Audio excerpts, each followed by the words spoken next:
What's up tout le monde, c'est DJ qui vous parle en direct du studio. Aujourd'hui, on fait une vidéo spéciale. Ok, je sais, j'ai dit que ma chaîne était morte, je ne faisais plus de vidéos. Mais c'est vraiment juste parce que là, j'ai vraiment le goût de vous montrer le tour que j'ai découvert. Premièrement, j'ai écouté une vidéo banale sur YouTube, sur un YouTuber que je suis abonné qui est Stillors. On va le voir dans la vidéo. Je vais vous montrer l'extrait vidéo quand même. Et c'est une vidéo avec Luc Langevin qui fait des tours de magie. Et par pur hasard, juste parce que, à mon avis, j'ai regardé aux bons endroits, au bon moment, j'ai découvert totalement comment il a fait son tour de magie. Et je vais vous l'expliquer aujourd'hui. Tout simplement, on va commencer par revenir sur la scène, sur la bonne scène, voilà, ici, avec la vidéo de Stillors. Pour ceux qui veulent savoir c'est quoi la vidéo, elle est écrite en haut si on voit bien, oui, on voit quand même bien. La magie pour Miss et ma soeur avec Luc Langevin, même barre Luc Langevin, ça se trouve sur la chaîne de Stillors.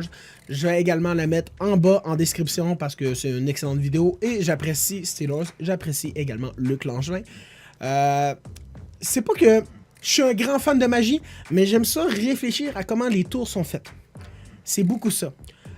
Et j'essaye de comprendre comment ils ont pu être faits. Je suis pas un magicien, j'essaie pas d'apprendre la magie. Luc Langevin, en plus, se voit plus comme un illusionniste également qu'un magicien. Et je vais vous expliquer, je vais commencer par vous montrer le tour, et je vais vous l'expliquer par après. On commence ça. Ton choix. Je vais prendre la tienne, Miss, parce que tu es plus proche de la caméra, rien de personnel. Je vais la placer juste ici. Je vais enlever mes bagues à moi pour pas qu'il y ait de confusion, pour pas que les gens soupçonnent ça. Je vais utiliser ta bague. Ok. Juste avant, je vais vous dire ce que je vais utiliser aussi. Il y a une serviette de table ici. Je vous la prête. Vous pouvez vérifier qu'il n'y a rien de caché. Jen, je te prête le crayon. On va l'utiliser également. On va également utiliser les élastiques. Ça, vous les avez déjà examinés. Tout est normal? Tout est beau? Tout est correct. Parfait. Ta bague est juste ici, Miss. OK, c'est bien la tienne, je ne l'ai pas échangée. Non. Là, je vais tout faire très lentement. OK? Je ferme mes doigts par-dessus et je tourne la main. Et je vais t'emprunter la serviette de table, si tu pareil. Je vais utiliser ça pour couvrir le tout. D'accord? Donc, mon poing et ta bague sont complètement recouverts. Et je vais te prêter un élastique, disons, Jen. Oui. Et je vais te demander, c'est particulier, de prendre l'élastique et d'emballer ma main. En fait, ma main et... excuse-moi, j'ai échappé ta bague. c'est con. Elle est fine en passant de mes doigts. Je le refais, OK? Entre mes doigts ici. Hop. Voilà, je couvre comme ça. Au niveau du poignet, mettons l'élastique? Oui, c'est ça. Juste le prendre puis vraiment emballer autour pour pas que je puisse sortir, justement, pour que si j'échappe la bague encore, justement, qu'elle ne tombe pas, qu'elle reste vraiment... Comme ça? Exactement, oui. Vous pouvez vérifier que c'est bien hermétique, que c'est vraiment bien emballé. C'est bon? Non, pas trop. Parfait. Jen, pas Jen, Miss, est-ce que tu peux prendre le bout du crayon juste ici? Juste au bout? Ah, ici. Oui, parfait. Puis l'autre bout avec ton autre main? Excellent. Maintenant, voyez comment une bague peut traverser une main, une serviette de table et un crayon. Non. On arrête ça là. Si vous voulez voir plus de vidéos, mais je vous invite tout simplement à aller voir la vidéo. On va la décortiquer ensemble. Première grosse erreur qui s'est passée qui m'a fait réaliser le tour, c'est tout simplement, il a échappé la bague. Ça en dit beaucoup. Parce que une bague, quand on l'a dans la main comme ça, je prends ma bague que j'ai ici, quand on l'a dans la main, ben, c'est dur à échapper. À part si on ouvre la main pour... Wow! Moi-même, je l'ai échappé pour l'avoir tout simplement dans l'autre main. Petite ellipse. C'est que voici à nouveau la bague que je viens d'échapper. C'est dur d'échapper une bague quand on l'a dans la main comme ça, à part si j'ai l'intention de la faire tomber. C'est la réflexion que j'ai faite de base. Ça reste que c'est un tour basique, ce tour-là. C'est pas un grand tour d'illusion, c'est un tour, à mon avis, qui est relativement basique. Niveau 1 ou niveau 2, je sais pas s'il y a des niveaux là-dedans, mais je classifierais ça comme ça. Et tout simplement, la vidéo suit comme suit. On va commencer par regarder. Il prend la bague, il la met dans sa main. Jusque-là, c'est normal. Il va fermer la main également. Jusque-là, c'est normal. Il va virer la main parce que il doit faire ça.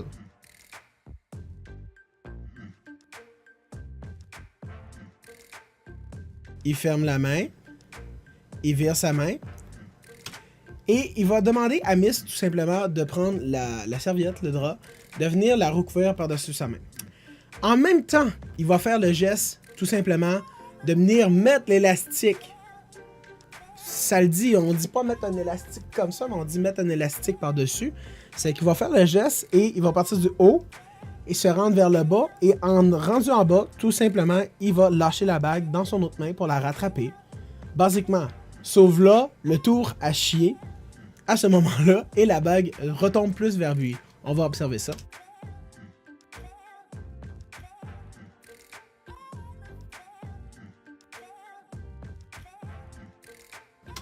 Vous observez que présentement, la serviette, de la manière qu'elle est placée, elle ne recouvre pas le dessous du poing.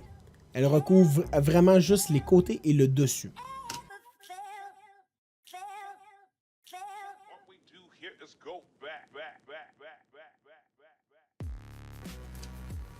La main est en haut. Elle va redescendre et venir vers le bas ici. Et là, il va essayer d'attraper la bague, mais la bague va rouler vers lui ici. Observez bien. Il a la main ici actuellement. Mais la bague est déjà rendue où lui, on va le voir dans l'image suivante. La bague est rendue ici. C'est ce qui l'a fait échapper. Là, on va se dire comment la bague a pu tomber quand son poing est ici et la bague est rendue là. Il l'a pas vraiment laissé tomber comme ça, c'est impossible. C'est qu'il a essayé de la récupérer trop tôt et la bague a glissé vers lui, tout simplement. Et là, il s'est mis à capoter, mais il s'est terriblement bien repris. Il retrouve la bague en disant que oups, elle est tombée un petit peu plus devant moi et j'ai échappé ta bague. Tout simplement, on va avancer le fait qu'il rit un peu. Il recommence son tour, il referme le poing, il met la serviette. La main est dans le milieu, va aller vers le bas.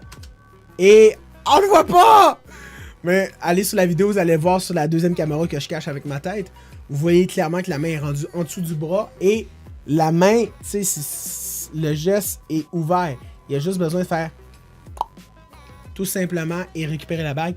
Et une fois que ça est fait, vous allez le remarquer, une fois qu'il a passé sa main comme ça, il a récupéré la bague, sa deuxième main se ferme automatiquement et elle va rester fermée tout le reste du numéro. Oui, oui, sa deuxième main reste fermée tout le reste du numéro, vous allez observer. Voilà, sa deuxième main, on le voit mal, ça peut quand même passer vite, mais elle est déjà fermée. Il fait des mouvements, mais sa main est déjà fermée. Vous le voyez également ici, sa main est fermée. La bague est à l'intérieur de celle-là. Il va prendre le crayon et il va glisser la bague à l'intérieur du crayon avec une seule main. C'est pas très difficile. J'ai une bague ici, j'ai un crayon ici, je mets ma bague dans ma main. Je prends mon crayon carrément à terre. Je rentre un peu le crayon. Là, je galère un peu parce que je suis pas un professionnel. Mais voilà, la bague est à l'intérieur du crayon. La preuve. C'est pas très difficile de faire ça encore là.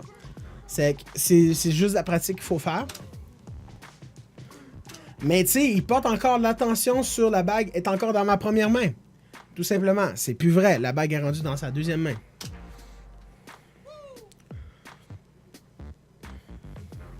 Voilà, il prend le crayon, il glisse la bague discrètement. En plus, c'est une petite bague. Il la glisse discrètement à l'intérieur du crayon. Il va faire un mouvement assez brillant. Il fallait juste y penser. Imaginons que la bague est dans le crayon ici. Je mets ma main par-dessus. Et il va dire à Miss, prends le crayon de ce bout-là. Elle va prendre le crayon de ce bout-là. Il va glisser la main dans le milieu. Il va dire, prends le crayon de l'autre bout. Voilà, le crayon est scellé. Mais la bague est déjà à l'intérieur ici, là. Le crayon est scellé. Je ne peux plus passer de bague. Et par magie, il va prendre le crayon avec l'autre main. Évidemment, avec beaucoup plus de pratique que moi.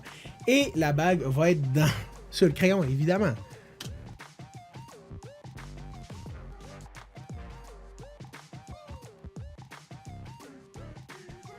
La main reste sur le crayon. Observez toujours la main.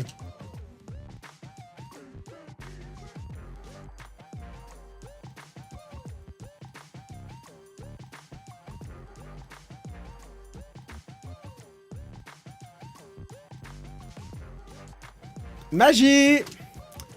C'est ça, fallait juste y penser. Pensez toujours à ça. C'est sûr que ça gâche toujours l'effet de magie de savoir comment un tour de magie est réalisé. Je ne vais pas vous le cacher. Si vous êtes observateur un peu comme moi, vous allez remarquer beaucoup de magiciens dans la rue qui utilisent des tactiques du même genre. Exemple, je vais prendre une de mes cartes que j'ai parce que c'est le seul morceau de carton que j'ai.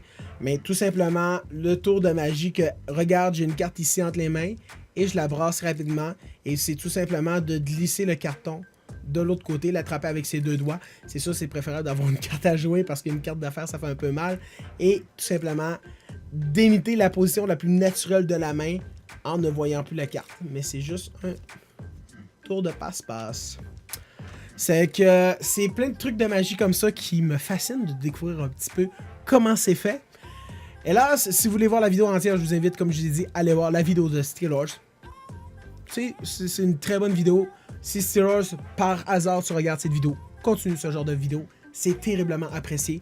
Un gros merci à Luc Langevin, parce que, je vais le dire aussi, quel magicien relativement connu aussi se rend sur des gens, des youtubeurs pour faire des tours de magie.